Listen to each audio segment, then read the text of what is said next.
الشيطان الرجيم.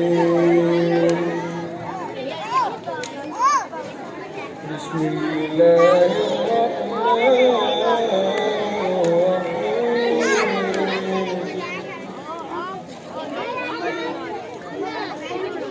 والتين والزيتون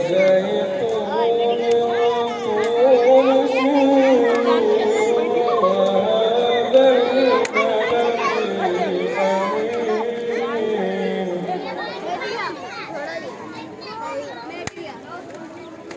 لقد خلقنا الإنسان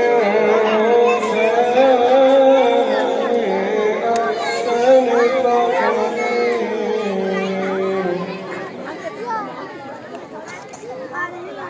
ثم رددناه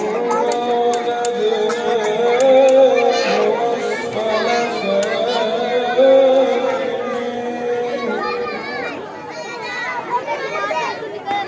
إلا الذين آمنوا وعملوا الصالحات فلهم أجر غير ممنون. فما يكذبك بعد